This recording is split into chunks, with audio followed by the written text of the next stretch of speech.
Hi, this is Marty from Blue Lightning TV. I'm going to show you how to create an image that effectively pops out of a photo and casts a shadow. This is an update of tutorials I've done on earlier versions of Photoshop. This update is quicker, more efficient, and has better results. I provided a template so you can follow along. Its link is in my video's description or project files. It includes this image of a shape of a window in perspective and also includes a channel that we'll use for a layer mask into which our photo will be placed. Open a photo that you'd like to use for this project. I downloaded this one from Shutterstock. We'll place it onto our template. If your Move tool isn't active, press V on your keyboard. Drag it onto the tab of the template. Without releasing your mouse or pen, drag it down and release. To resize the photo, first, let's reduce its opacity so we can see the template under it. We'll resize and position it so that your photo's background fills all of the inside of the black window and that part of your subject extends out beyond the black window. Open your Transform tool by pressing Ctrl or Command T and go to a corner. If you're using a version earlier than CC 2019, press and hold Alt or Option plus Shift as you drag it in or out.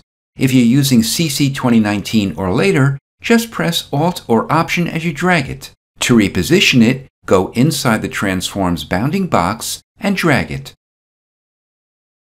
Then, click the check mark at the top or press Enter or Return. Increase your photo's opacity back to 100%. We'll create a selection around the subject. There are many ways to do this, but for this example, I'll use the Quick Selection tool. If you're using this tool as well, I find that a radius of 10 pixels generally works well. Drag the tool over your subject to select it. Even though only part of our subject will pop out of the window, I like to make a selection of it all to ensure that no part of it will be cut off. To remove areas of the selection that are outside your subject, press and hold Alt or Option as you drag over those areas. Once your subject is selected, you can check it by pressing Q on your keyboard to see it as a quick mask. Revert it back into a selection by pressing Q again. If your subject has soft or feathery edges that'll be popped out of the window, you can refine their soft edges by using Refine Edge or Select and Mask. I did in-depth tutorials of both of them, so if you want to watch them, click the cards at the upper right or click their links in the description below this video. Press Ctrl or Command J to cut and copy your subject onto its own layer. Make Layer 1 active and open your Channels panel. If you don't see it, go to Window and Channels. Control-click or Command-click the Alpha 1 channel to make a selection of its shape. Open back the Layers panel and click the Layer Mask icon to make a layer mask of the selection next to the active layer. Double-click the layer to open its layer style window. Click Outer Glow.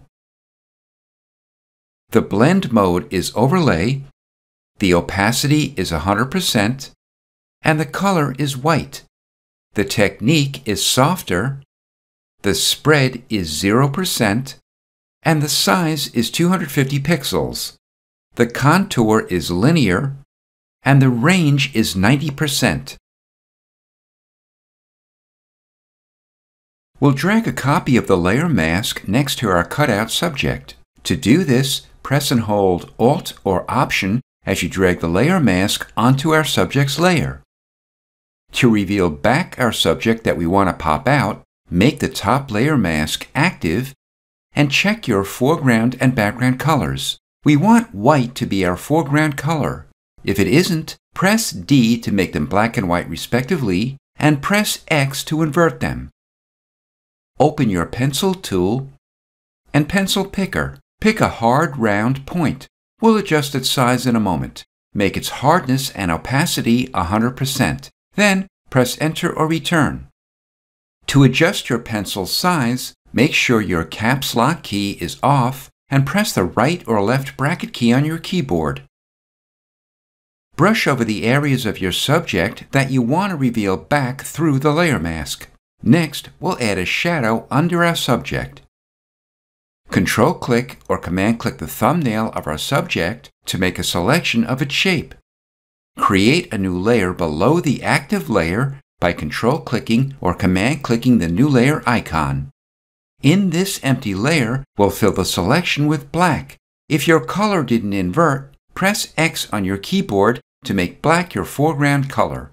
Press Alt or Option plus Delete. Deselect it by pressing Ctrl or Command D. Open your Transform tool and go to the top middle anchor point.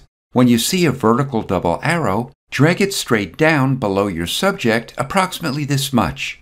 Go to the lower right corner and press and hold Ctrl or Command. When you see this white arrow, drag it to the right horizontally approximately this much.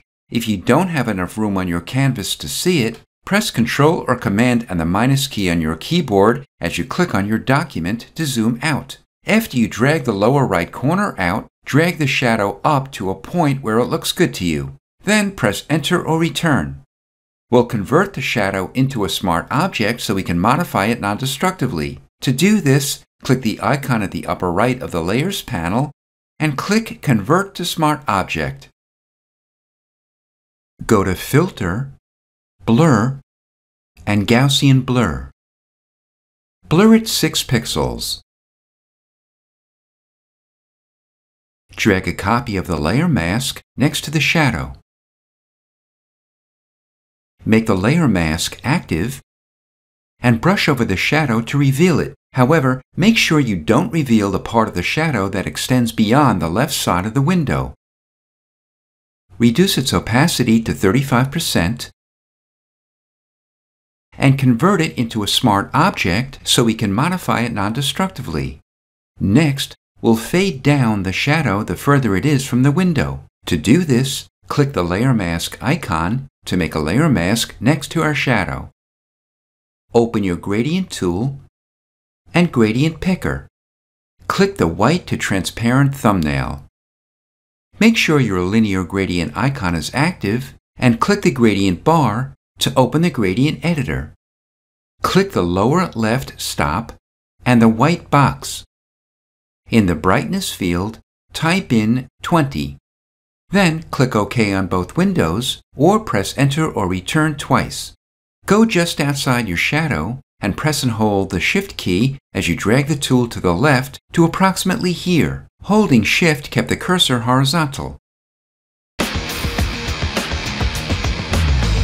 This is Marty from Blue Lightning TV. Thanks for watching.